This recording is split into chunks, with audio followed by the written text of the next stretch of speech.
ओम हनुमते नमः। आप सभी का स्वागत है मेरे YouTube चैनल अनकावे स्टोरी में। आज मंगलवार को सुनिए हनुमान जी की कथा।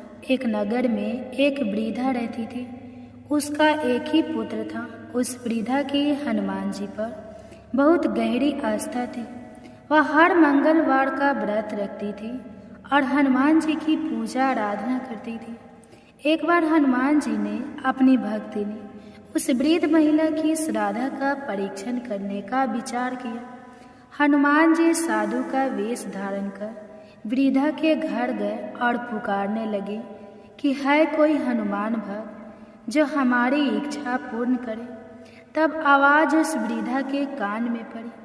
पुकार सुनकर वृद्धा जल्दी से बाहर आई और साधु को प्रणाम कर बोली, आज्ञा महाराज। हनुमान वेशधारी साधु बोले, मैं भूखा हूँ, भोजन करूँगा, तुम थोड़ी सी जमीन लीप दो। वृद्धा दुविधा में पड़ गई, अतः हाथ जोड़कर बोली, महाराज, लीपने और मिट्टी खोदने के अतिरिक्त आप कोई दूसरी आज्ञा दें, मैं अवश्य पूर्ण करूँगी। साधु ने 3 बार प्रतिज्ञा कराने के बाद कहा, तू अपने बेटे को बुला, मैं उसकी पीठ पर आग जलाकर भोजन बनाऊंगा। यह सुनकर वृद्धा घबरा गई, परंतु वह प्रतिज्ञाबद्ध थी। उसने अपने पुत्र को बुलाकर साधु को सौंप दिया। साधु वेशधारी हनुमान जी ने वृद्धा के हाथों से ही उसके पुत्र को पेट के बल लेटाया और उसकी पीठ पर आग लगवा दी। आग जलाकर दुखी मन से वृद्धा अपने घर में चली गई।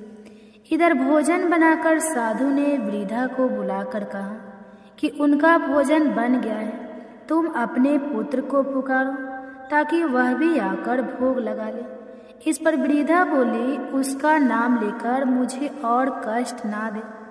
लेकिन जब साधु महाराज नहीं माने तो वृद्धा ने अपने पुत्र को आवाज लगाई। वह अपनी माँ के पास आ गया और अपने पुत्र को जीवित देखकर वृद्धा को बहुत आश्चर्य हुआ और साधु के चरणों में गिर पड़ी। तब हनुमान जी अपने वास्तविक रूप में प्रकट हुए और वृद्धा को भक्ति का आशीर्वाद दिया। तो प्रेम से बोले, शंकर भगवान की जय हो, बजरंग बली की जय। आइए सुनते हैं मंगलवार व्रत की पौराणिक कथा। एक बार नैमिषारण्य तीर्थ में 80,000 मुनि एकत्र होकर पुराणों के ज्ञाता श्री सूत जी से पूछने लगे, हे महामुनि, आपने हमें अनेक पुराणों की कथा सुनाई है, अब कृपा करके हमें ऐसा व्रत और कथा बताएं जिसके करने से संतान की प्राप्ति हो तथा मनुष्य को रोग, शोक, अग्नि, सर्व, दुख आदि का भय दूर हो, क्योंकि कलयुग में सभी जीवों की आयु बहुत कम है। फिर इस पर उन्हें रोग, चिंता के कष्ट लगे रहेंगे, तो फिर वह श्री हरि चरणों में अपना ध्यान कैसे लगा सकेंगे। श्री सूत जी बोले, हे मुनियों, आपने लोक कल्याण के लिए बहुत ही उत्तम बात पूछी है। एक बार युधिष्ठिर ने भगवान श्री कृष्ण के लोक कल्याण के लिए यही प्रश्न किया था। भगवान श्री कृष्ण और युधिष्ठिर का सवाल तुम्हारे सामने कहता हूँ, ध्यान पूर्वक सुनो। एक समय पांडवों की सभा में श्री कृष्ण जी बैठे हुए थे। तब युधिष्ठिर ने भगवान श्री कृष्ण से प्रश्न किया, हे प्रभु नंद नंद गोविंद, आपने मेरे लिए अनेकों कथाएं सुनाई हैं। आज आप कृपा करके ऐसा व्रत या कथा सुनाएं जिसके करने से मनुष्य को रोग, चिंता का भय समाप्त हो और उसको पुत्र की प्राप्ति हो। हे प्रभु, बिना पुत्र जीवन व्यर्थ है। पुत्र के बिना मनुष्य नरकगामी होता है। पुत्र के बिना मनुष्य प्रीत ऋण से छुटकारा नहीं पा सकता और ना ही उसका पुण्य कर्म नामक करण से उद्धार हो सकता है। अतः पुत्र दायक व्रत बताए। श्री कृष्ण भगवान बोले, हे राजा, मैं एक प्राचीन इतिहास सुनाता हूँ, आप उसे ध्यान पूर्वक सुने। कुंडलपुर नामक एक नगर था, उसमें नंदा नामक एक ब्राह्मण रहता था। भगवान की कृपा से उसके पास सब कुछ था, फिर भी वह दुखी था। इसका कारण यह था कि ब्राह्मण की स्त्री सुनंदा की कोई संतान नहीं थी। सुनंदा पतिव्रता थी, भक्ति पूर्वक श्री हनुमान जी की आराधना करती थी। मंगलवार के दिन व्रत करके अंत में भोजन बनाकर हनुमान जी की आराधना करती थी। मंगलवार के दिन व्रत करके अंत में भोजन बनाकर हनुमान जी को भोग लगाने के बाद स्वयं भोजन करती थी। एक बार मंगलवार के दिन ब्राह्मणी गृह कार्य की अधिकता के कारण हनुमान जी को भोग नहीं लगा सकी, तो इस पर उसे बहुत ही दुख हुआ। उसने कुछ भी नहीं खाया और अपने मन में प्रण किया कि अब तो अगले मंगलवार को ही हनुमान जी को भोग लगाकर अन्न और जल ग्रहण करूंगी। ब्राह्मणी सुनंदा प्रतिदिन भोजन बनाती, श्रद्धापूर्वक पति को खिलाती, परंतु स्वयं भोजन नहीं करती और मन ही मन श्री हनुमान जी की आराधना करती थी। इसी प्रकार 6 दिन गुजर गए और ब्राह्मणी सुनंदा अपने निश्चय के अनुसार भूखी प्यासी निराहार रही। अगले मंगलवार को ब्राह्मणी सुनंदा प्रातः काल ही बेहोश होकर गिर पड़ी। ब्राह्मणी सुनंदा की ससीम भक्ति के प्रभाव से श्री हनुमान जी बहुत प्रसन्न हुए और प्रकट होकर बोले, सुनंदा, मैं तेरी भक्ति से बहुत प्रसन्न हूँ, तू उठ और वर मांग। सुनंदा अपने आराध्य देव श्री हनुमान जी को देखकर आनंद की अधिकता से विवल होकर श्री हनुमान जी के चरणों में गिरकर बोली, हे प्रभु, मेरी कोई संतान नहीं है, कृपा करके पुत्र और कन्या प्रदान करें, आपकी अति कृपा होगी। श्री महावीर जी बोले, तेरी इच्छा पूर्ण होगी, तेरे एक कन्या पैदा होगी, उसके अष्टांग प्रतिदिन सोना दिया करेंगे। इस प्रकार कहकर श्री महावीर जी अंतर्ध्यान हुए। ब्राह्मणी सुनंदा बहुत हर्षित हुई और समाचार अपने पति से कहा। ब्राह्मण देव कन्या का वरदान सुनकर कुछ दुखी हुए, परंतु सोना मिलने की बात सुनी तो बहुत प्रसन्न हुए। उन्होंने विचार किया कि ऐसी कन्या के साथ मेरी निर्धनता भी समाप्त हो जाएगी। श्री हनुमान जी की कृपा से वह ब्राह्मणी गर्भवती हुई और 10वें महीने में उसे बहुत ही सुंदर पुत्री प्राप्त हुई। यह बच्ची अपने पिता के घर में ठीक उसी तरह से बढ़ने लगी जिस प्रकार शुक्ल पक्ष का चंद्रमा बढ़ता है। 10वें दिन ब्राह्मण ने उस बालिका का नामकरण संस्कार कराया। उसके कुल पुरोहित ने उस बालिका का नाम रत्नावली रखा, क्योंकि यह कन्या सोना प्रदान किया करती थी। इस कन्या ने पूर्व जन्म में बड़े ही विधान से मंगल देव का व्रत किया था। रत्नावली का अष्टांग बहुत सा सोना देता था। उस सोने से नंदा ब्राह्मण बहुत ही धनवान हो गया। अब ब्राह्मणी सुनंदा भी बहुत अभिमान करने लगी थी। समय बीतता रहा। अब रत्नावली 10 वर्ष की हो चुकी थी। एक दिन जब नंदा ब्राह्मण प्रसन्नचित था, तब सुनंदा ने अपने पति से कहा, मेरी पुत्री रत्नावली विवाह के योग्य हो गई है, इसलिए आप कोई सुंदर और योग्य वर देकर विवाह कर दें। यह सुनकर ब्राह्मण बोला, अभी तो रत्नावली बहुत छोटी है। तब ब्राह्मणी बोली, शास्त्रों की आज्ञा है कि कन्या 8वें वर्ष में गौरी, 9वें वर्ष रोहिणी, 10वें वर्ष में कन्या, इसके पश्चाताप राजसौला हो जाती है। गौरी के दान से पाताल लोक की प्राप्ति होती है, रोहिणी के दान से बैकुंठ लोक की प्राप्ति होती है, कन्या के दान से इंद्र लोक में सुखों की प्राप्ति होती है। अगर हे पतिदेव राजसौला का दान किया जाता है तो घोर नरक की प्राप्ति होती है। इस पर ब्राह्मण बोला, अभी तो रत्नावली मात्र 10 ही वर्ष की है और मैंने तो 16-16 साल की कन्याओं के विवाह कराए हैं, अभी जल्दी ही क्या है। तब ब्राह्मणी नंदा बोली, आप तो लोभ अधिक हो गया है। लगता है अगर 11वें वर्ष में विवाह नहीं होता तो उसमें मासिक धर्म के रक्त का पीता और बड़े भाई को पान करना पड़ता है। शास्त्रों में कहा गया है कि माता पिता और बड़ा भाई राजसौला कन्या को देखते हैं तो वह अवश्य ही नरकगामी होते हैं। तब ब्राह्मण बोला, अच्छी बात है, कल मैं अवश्य ही योग्य वर की तलाश में अपना दूत भेजूंगा। दूसरे दिन ब्राह्मण ने अपने दूत को बुलाया और आज्ञा दी कि जैसी सुंदर मेरी कन्या है वैसा ही सुंदर वर उसके लिए तलाश करो। दूत अपने स्वामी की आज्ञा पाकर निकल पड़ा। पंप नगरी में उसने एक सुंदर लड़के को देखा। यह बालक एक ब्राह्मण परिवार का बहुत गुणवान पुत्र था। इसका नाम सोमेश्वर था। दूत ने इस सुंदर और गुणवान ब्राह्मण पुत्र के बारे में अपने स्वामी को पूर्ण विवरण दिया। ब्राह्मण नंदा को भी सोमेश्वर अच्छा लगा और फिर एक शुभ मुहूर्त में विधि पूर्वक कन्यादान करके ब्राह्मण संतुष्ट हुए। परंतु ब्राह्मण के मन में तो लोभ समाया हुआ था। उसने कन्यादान तो कर दिया था, पर वह बहुत ही खीन था। उसने विचार किया कि रत्नावली तो अब चली जाएगी और मुझे इससे जो सोना मिलता था वह अब मिलेगा नहीं।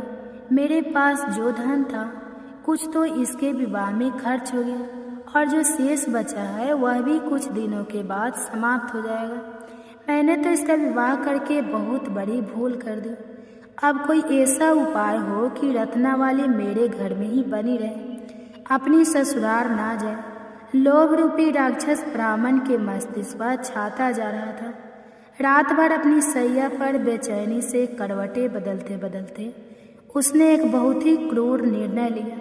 उसने विचार किया कि जब रत्नावली को उसका पति सोमेश्वर अपने घर के लिए जाएगा तो वह मार्ग में छिपकर सोमेश्वर का वध कर देगा और अपनी लड़की को अपने घर ले जाएगा, जिससे नियमित रूप से उसे सोना भी मिलता रहेगा और समाज का कोई मनुष्य उसे दोष भी नहीं दे सकेगा। जब अगले दिन सुबह हुई तो नंदा और सुनंदा ने अपनी जमाई तथा लड़की को बहुत सारा धन देकर विदा किया। सोमेश्वर अपनी पत्नी रत्नावली को लेकर ससुराल से अपने घर की तरफ चल दिया। ब्राह्मण नंदा महालोभ के वशीभूत होकर अपनी मति खो चुका था। पाप पुण्य उसे विचार नहीं रहा था। अपने भयानक और क्रूर निर्णय को कार्य रूप देने के लिए उसने अपने दूत को मार्ग में अपनी जमाई का वध कराने के लिए भेज दिया था, ताकि रत्नावली से प्राप्त होने वाला सोना उसे हमेशा मिलता रहे और वह कभी निर्धन ना हो। ब्राह्मण के दूत ने अपने स्वामी की आज्ञा का पालन करते हुए उसके जमाई सोमेश्वर का मार्ग में ही वध कर दिया। समाचार प्राप्त कर ब्राह्मण नंदा मार्ग में पहुंचा और रोती हुई अपनी पुत्री रत्नावली से बोला, हे पुत्री, मार्ग में लुटेरों ने पति का वध कर दिया है। भगवान की इच्छा के किसी का वश नहीं चलता है। अब तू घर चल, वहाँ पड़ी रहकर शेष जीवन व्यतीत करना। जो भाग्य में लिखा है वही होगा। अपने पति की अकाल मृत्यु से रत्नावली बहुत दुखी हुई। करुण क्रीदन और रुदन करती हुई अपने पिता से बोली, हे पिताजी, इस संसार में जिस स्त्री का पति नहीं है उसका जीना व्यर्थ है। मैं अपने पति के साथ ही अपने शरीर को जला दूंगी और सती होकर अपने इस जन्म को माता पिता के नाम को तथा सास ससुर के यश को सार्थक करूंगी। ब्राह्मण नंदा अपनी पुत्री रत्नावली के वचनों को सुनकर बहुत दुखी हुआ। विचार करने लगा कि मैंने व्यर्थ ही जमाई वध का पाप अपने सिर लिया है। रत्नावली तो उसके पीछे अपने प्राण तक देने को तैयार है। मेरा तो दोनों तरफ से मरण हो गया। धन तो अब मिलेगा नहीं। जमाई वध के पाप के फल स्वरूप यम यातना भुगतनी पड़ेगी। यह सोचकर वह बहुत ही दुखी हुआ। सोमेश्वर की चिंता बनाई गई। रत्नावली सती होने की इच्छा से अपने पति का सिर अपनी गोद में रखकर चिता में बैठ गई। जैसे ही सोमेश्वर की चिता को अग्नि लगाई गई, वैसे ही प्रसन्न होकर मंगलदेव वहाँ प्रकट हुए और बोले, हे रत्नावली, मैं तेरी पति भक्ति से बहुत प्रसन्न हूँ, तू वर मांग। तब रत्नावली ने अपने पति का जीवन दान मांगा। मंगलदेव बोले, रत्नावली, तेरा पति अजर अमर है, यह महाविद्वान भी होगा और इसके अलावा तेरी जो इच्छा हो वह वर मांग। तब रत्नावली बोली, हे ग्रहों के स्वामी, यदि आप मुझ पर प्रसन्न हैं तो मुझे यह वरदान दीजिए कि जो भी मनुष्य मंगलवार के दिन प्रातः काल लाल पुष्प लाल चंदन से पूजा करके आपका स्मरण करेगा, उसको रोग व्याधि नहीं होगी, स्वजनों से कभी वियोग नहीं होगा, सर्प अग्नि तथा शत्रुओं का भय नहीं रहेगा। और जो स्त्री मंगलवार का व्रत करेगी वह कभी विधवा नहीं होगी। मंगल देव ने तथास्तु कहकर अंतर ध्यान होगा। सोमेश्वर मंगल देव की कृपा से जीवित हो उठा। रत्नावली अपने पति को पुनः प्राप्त कर बहुत प्रसन्न हुई और मंगल देव का व्रत प्रत्येक मंगलवार को करके व्रतराज और मंगल देव की कृपा से इस लोक में सुख ऐश्वर्य को भोगते हुए अंत में अपने पति के साथ स्वर्ग लोक को गए। प्रेम से बोलिए जय श्री हनुमान। आप सुनिए ऋण मोचक मंगल स्तोत्र पाठ का हिंदी अनुवाद। हे मंगल देव, शास्त्रों में आपके जो नाम बताए गए हैं उनमें पहला नाम मंगल देव, दूसरा भूमि पुत्र जिनका जन्म पृथ्वी से हुआ, तीसरा ऋण हरता यानी कर्ज से मुक्ति दिलाने वाला, चौथा धन प्रद यानी धन को देने वाले, पांचवा स्थिरासन यानी जो अपने आसन पर अडिग रहते हैं, छठा महाकाय यानी जो बहुत बड़े शरीर वाले हैं, सातवां नाम सर्वमावरोधक यानी कार्य में आने वाली सभी बाधाओं को दूर करने वाला है। हे मंगल देव, आपके नामों में आठवां नाम लोहित, नौवां लोहितांग, 10वां शाम का नाम यानी कृपा करने वाले, जिसका अर्थ सामक ब्राह्मणों के ऊपर अपनी कृपा दृष्टि को रखने वाला है। 11वां धारामच यानी पृथ्वी के गर्भ से उत्पन्न होने वाला, 12वां कुंज, 13वां भाम, 14वां भूतल यानी ऐश्वर्य को देने वाला, 15वां भूमि नंदन यानी पृथ्वी को आनंद देने वाला। हे मंगल देव, आपके नामों में 16वां नाम अंगारा, 17वां इम, 18वां सरोग, पारक अर्थात समस्त तरह की कठिनाइयों को दूर करने वाला, 19वां वृष्टि करता अर्थात वृष्टि करने वाले यानी वर्षा कराने वाला, 20वां नाम वृष्टि हरता अर्थात बारिश ना होने के कारण अकाल लाने वाला, और 21वां नाम सर्वकाम फल प्रदा अर्थात संपूर्ण कामनाओं का फल देने वाला। हे मंगल देव, जो मनुष्य आपके इन 21 नामों का वाचन सच्चे मन और विश्वास से करता है उस मनुष्य के ऊपर कभी ऋण यानी कर्ज नहीं होता है और वह अथाह धन की प्राप्ति करता है। हे मंगल देव, आपकी उत्पत्ति पृथ्वी के गर्भ से हुई है। आपकी आभा आकाश में कड़कड़ाने वाली दामिनी अर्थात आकाश में चमकने वाली बिजली के समान है। सभी तरह की शक्ति को धारण करने वाले कुमार मंगल देव को मैं नतमस्तक होकर प्रणाम करती हूँ। हे मंगल देव, आपके मंगल स्तोत्र का पाठ मनुष्य को हमेशा अपने मन में किसी भी तरह के विकार को दूर कर और अपनी पूर्ण श्रद्धा और आस्था के साथ करना चाहिए। जो भी मनुष्य इस मंगल स्तोत्र का पाठ करता है और दूसरों को सुनाता है उसके सभी कष्ट दूर हो जाते हैं। हे अंगारक अर्थात अग्नि की ज्वाला से जलने वाले, महाभाग अर्थात पूजनीय ऐश्वर्यशाली, भक्तों के प्रति वात्सल्य यानी प्रेम रखने वाले, आपको हम नतमस्तक होकर प्रणाम करते हैं। आप हमारे ऊपर किसी दूसरे से लिया हुआ उधार को पूर्ण करवा कर्ज को हमेशा के लिए दूर कर दीजिए। हे मंगल देव, मेरे ऊपर किसी दूसरे का कोई बकाया हो तो उसे समाप्त कर दीजिए। किसी भी तरह की व्याधि हो तो उसे भी दूर कर दीजिए। हे मंगल देव, मेरी गरीबी को दूर कर अकाल मृत्यु के भय को दूर कीजिए। मुझे किसी भी तरह का डर क्लेश और मन में दुख हो तो उसे भी हमेशा के लिए दूर कर दीजिए। हे मंगल देव, आपको संतुष्ट करना बहुत ही कठिन है। आप तो मुश्किल से प्रसन्न होने वाले भगवान हैं, मंगल देव है। आप जब किसी पर भी अपनी कृपा की बारिश करते हैं तो उसे समस्त प्रकार के सुख समृद्धि प्रदान कर देते हैं। जब आप किसी पर नाराज होते हैं तो उसकी सार्वभौम सत्ता को भी तहस नहस कर डालते हैं। हे महाराज, आप जब भी किसी से नाराज होते हैं तो अपनी अनुकृपा दृष्टि से उसे हीन कर देते हैं। आप अप्रसन्न होने पर ब्रह्मा जी, इंद्रदेव और श्री विष्णु जी के भी साम्राज्य संपत्ति को नष्ट कर सकते हैं। फिर मेरे जैसे साधारण मनुष्य की तो बात ही क्या है। प्रभु, आप सबसे शक्तिशाली और सबसे बड़े राजा हैं। हे भगवान, मैं आपसे प्रार्थना करती हूँ कि आप मुझे संतान के रूप में पुत्र प्रदान करें। मैं आपके द्वारा पर आई हूँ, आप मेरी मनोकामना को पूर्ण करें। मेरे ऊपर किसी भी तरह से किसी दूसरे से उधार लिया हुआ धन ना रहे। मुझे कभी दूसरों के आगे हाथ फैलाना ना पड़े। मेरी गरीबी को दूर कीजिए और मेरे सभी तरह के कष्ट और क्लेशों का नाश कीजिए। जो मेरे शत्रु बन चुके हैं, उनके डर से मुझे आप मुक्त कराइए।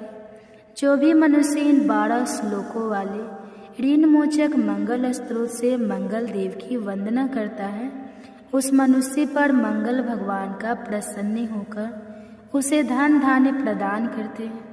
वह मनुष्य कुबेर भगवान की तरह धन संपत्ति का स्वामी बन जाता है।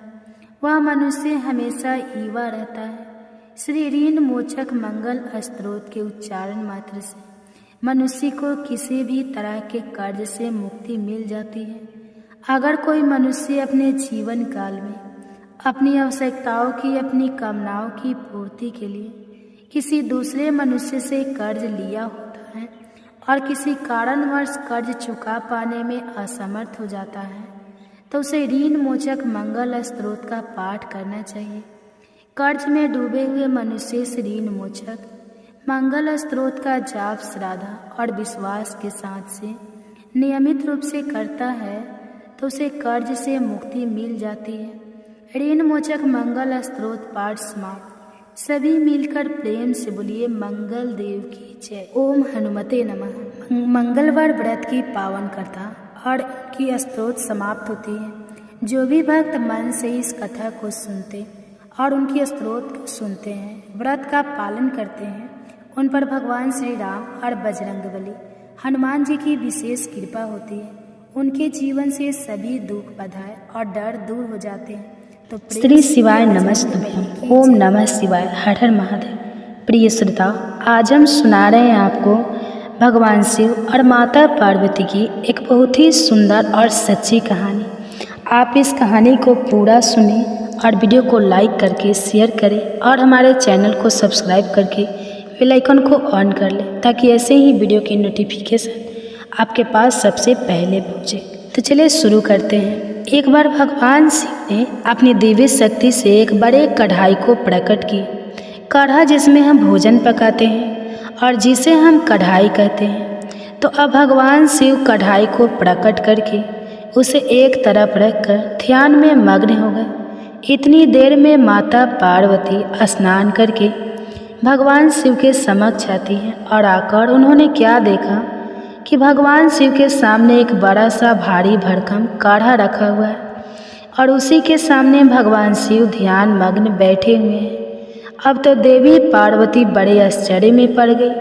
अब वे महादेव के ध्यान से बाहर निकलने की प्रतीक्षा करने लगे। जब महादेव का ध्यान समाप्त हुआ तब देवी पार्वती ने पूछा, हे देव, हे त्रिलोकीनाथ, हे मेरे प्रभु, बड़ा ही आश्चर्य है प्रभु, यह भारी भरकम बड़ा सा कढ़ा यह किस लिए लाया गया है? इससे पहले कि माता पार्वती आगे कुछ पूछती, भगवान शिव मुस्कुराते हुए बीच में बोले, देवी, हे पार्वती, आप इस कढ़ाई को देखकर इतना आश्चर्य मत कीजिए, क्योंकि आप हर दिन कोई ना कोई प्रश्न लेकर हमारे सामने प्रस्तुत हो जाती हैं और जब मैं उसका उत्तर देता हूँ और कहानी सुनाकर आपका मन बहलाता हूँ तभी आपको संतुष्टि होती है। इसलिए देवी, आज हमने इसी का प्रबंध किया है। प्रिय भक्तजनों, चलिए आगे सुनते हैं फिर आगे क्या होता है। जो प्रिय भक्तजनों, इधर बड़े कढ़ाई को देखकर माता पार्वती सोच में पड़ गई और भगवान शिव माता पार्वती को आधी अधूरी बात सुनाकर मुस्कुराकर फिर से ध्यान मग्न हो गए। अब इधर चलिए देखते हैं कि इसके बाद क्या होता है। इधर अनंत ब्रह्मांड में चारों युग, चारों भाई एक साथ बैठकर बात कर रहे होते हैं। चारों एक साथ बैठे थे। अब बातों ही बातों में एक दूसरे से वाद विवाद करने लगे। सब आपस में यही कहने लगे कि हम तुमसे बड़े हैं, हम तुमसे महान हैं, तो कोई कहता है हम तुमसे श्रेष्ठ हैं। अब सभी खुद को एक दूसरे से श्रेष्ठ बताने की कोशिश करने लगे।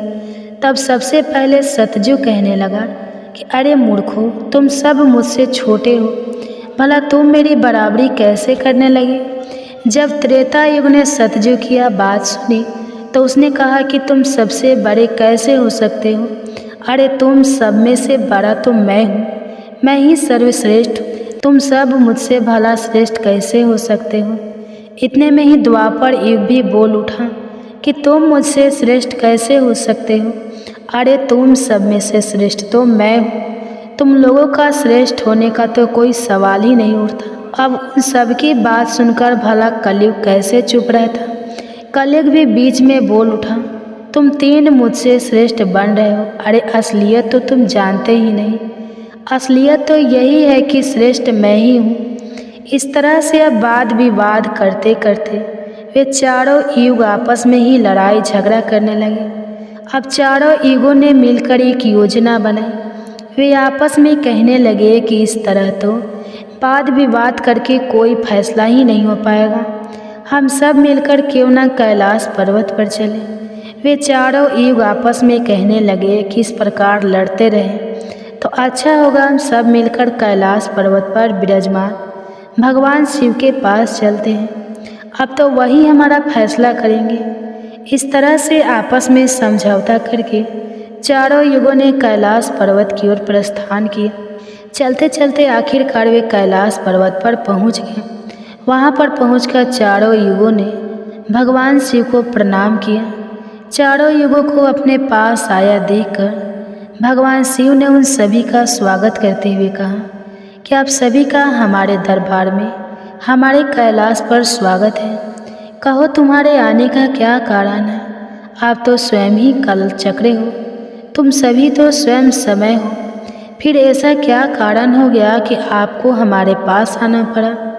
भगवान शिव के इस प्रकार पूछने पर चारों युगों ने कहा कि हे सृष्टि के रचयिता, हे प्रभु, हे महादेव, हम चारों युगों में विवाद खड़ा हो गया है और हम सब में एक दूसरे से बड़ा होने की बात पर होड़ लग गई है। इसी समस्या का समाधान पाने के लिए हे प्रभु, हम आपके समक्ष पधारे हैं। हम इस समस्या का समाधान खुद से करने में असमर्थ थे, इसलिए प्रभु अब तो आप ही हमारी इस समस्या का कोई समाधान ढूंढिए। आप ही हमारा फैसला कीजिए, आप हमारा न्याय कीजिए और बताएं प्रभु कि हम चारों युगों में आखिरकार सबसे बड़ा कौन है, हम चारों में से सबसे श्रेष्ठ कौन है। चारों युगों की इस बात सुनकर भगवान शिव कहने लगे कि इसका फैसला तो तब होगा जब आप चारों अपने अपने बारे में बताएंगे कि किन किन गुणों के कारण आप खुद को बड़ा बता रहे हो। तब शिव जी ने कहा, हे सतजु, पहले तुम ही बताओ कि तुम कैसे श्रेष्ठ हो गए। तब सतयुग ने कहा, प्रभु देखिए, मेरी आयु सबसे ज़्यादा है, मैं 70 लाख वर्ष का हूँ और अन्य युग मुझसे 70 लाख वर्ष छोटे हैं, इसलिए मैं इन सभी से लंबी आयु का हूँ। सतयुग की बात सुनते ही अब कलयुग बोल उठा कि प्रभु, व्यक्ति कभी भी आयु से बड़ा नहीं होता, व्यक्ति के गुणों से बड़ा होता है।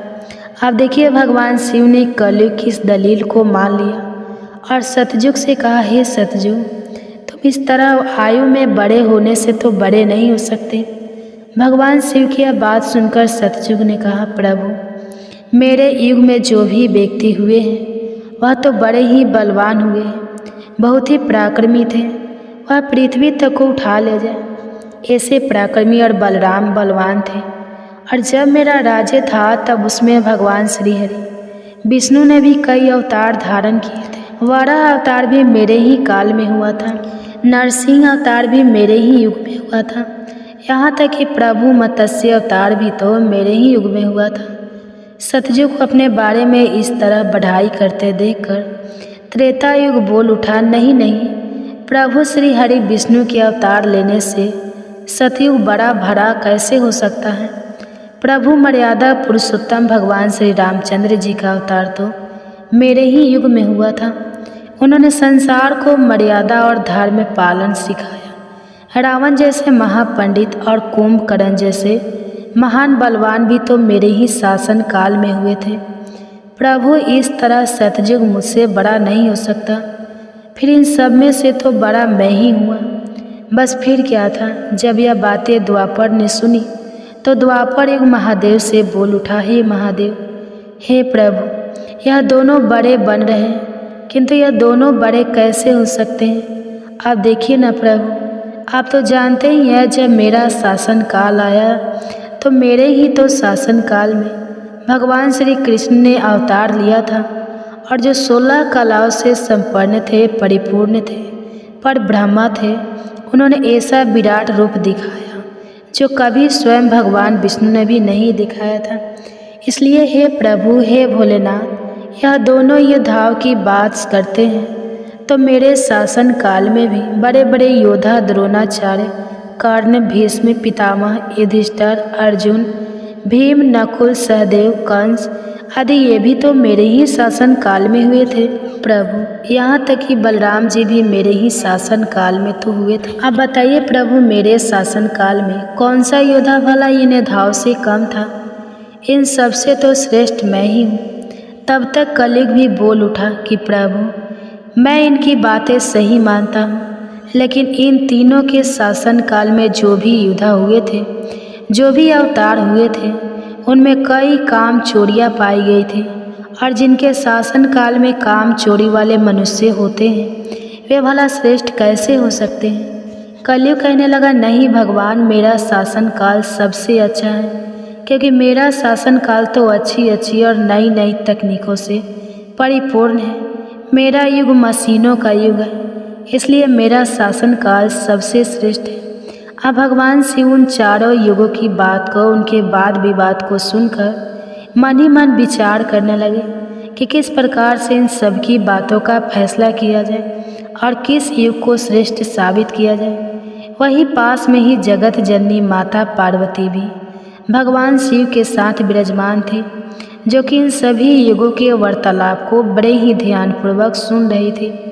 तभी माता पार्वती महादेव से कहने लगी, हे प्रभु, आप मन ही मन किस बात का विचार कर रहे हैं? अगर आपने इनका फैसला नहीं किया तो यह चारों भाई तो फिर आपस में ही कट मर जाएंगे, आपस में इस तरह की झगड़ा करते रहेंगे।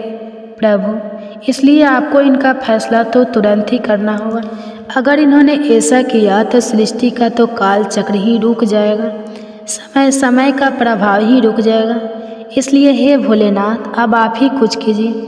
माता पार्वती के इस आग्रह को सुनकर महादेव कहने लगे, हे देवी, ठीक है, मैं समस्त युगों की बात मानता हूँ और मैं ही इन चारों युगों की बात का फैसला करूँगा।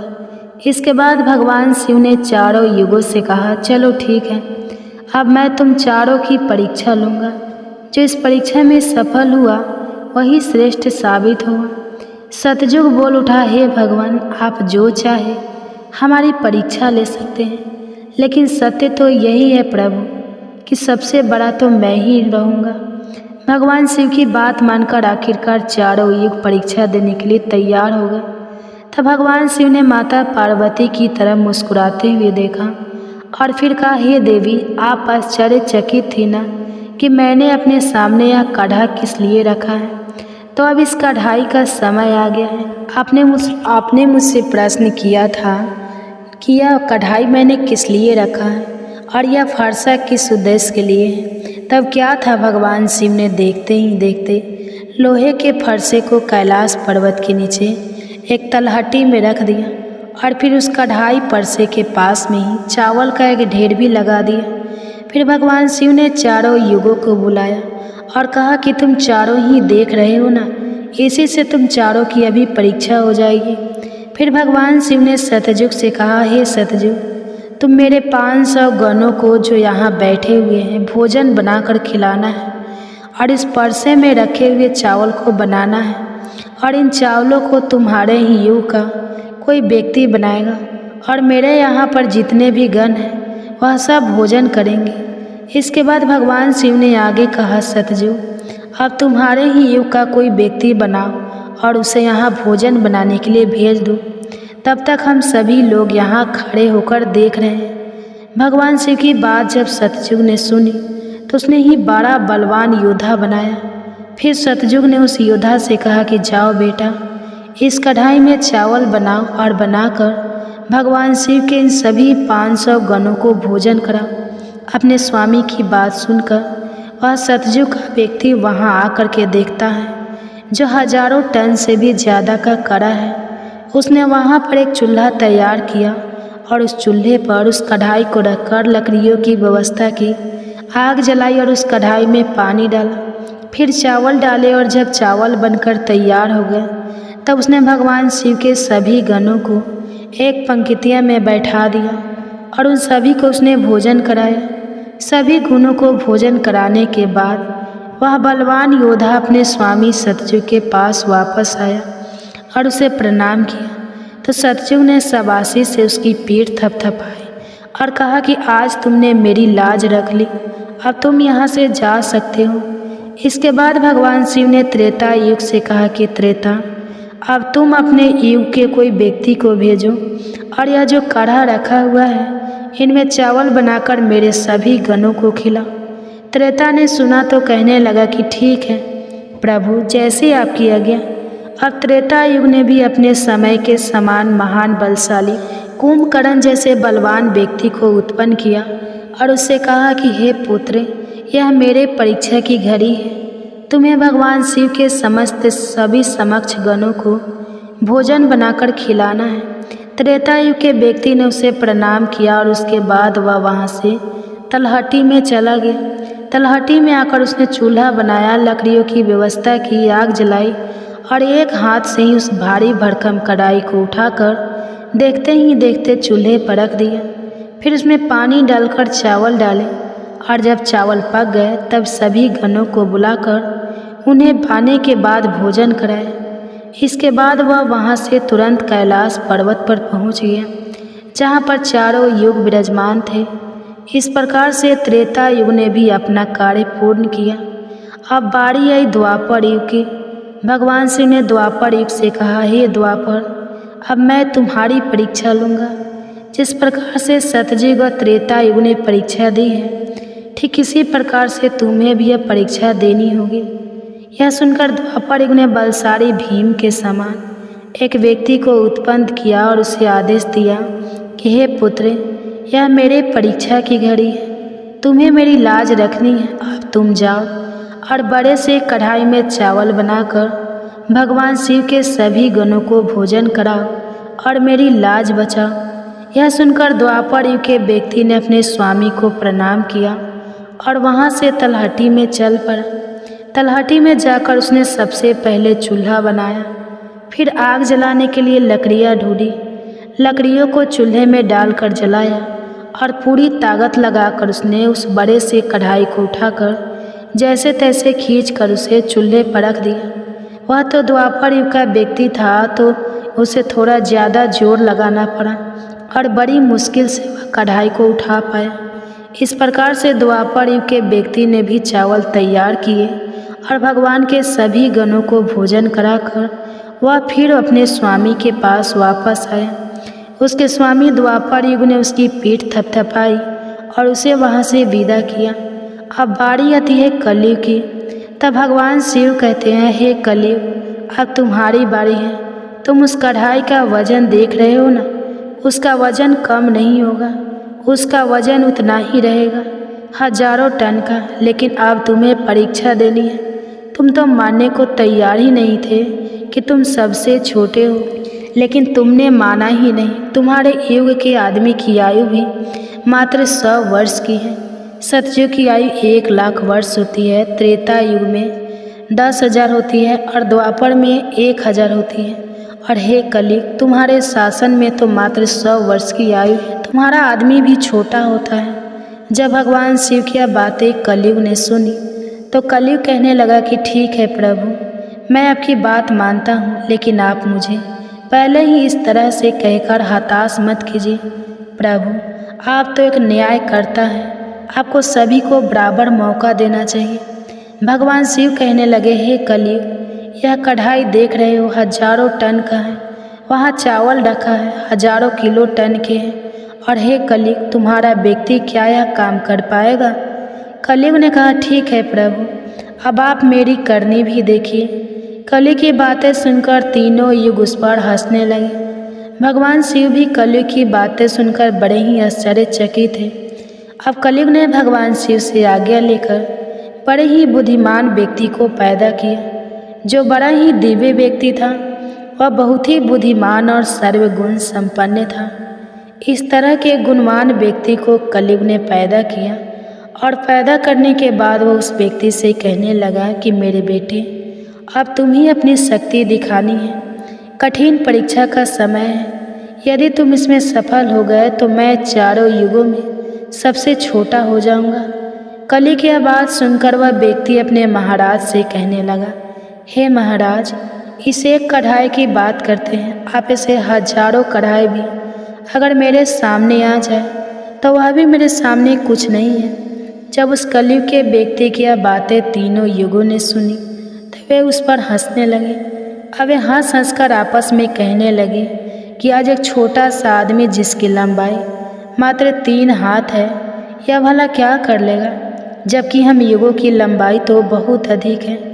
प्रिय भक्तजनों, यह बात तो बिल्कुल सत्य है कि सतयुग के लोगों की लंबाई 21 हाथ और त्रेता युग के व्यक्ति की लंबाई 14 हाथ थी और द्वापर युग के व्यक्ति की लंबाई 7 हाथ थी और अब कलयुग के व्यक्ति की लंबाई तो मात्र 3 हाथ ही होती है।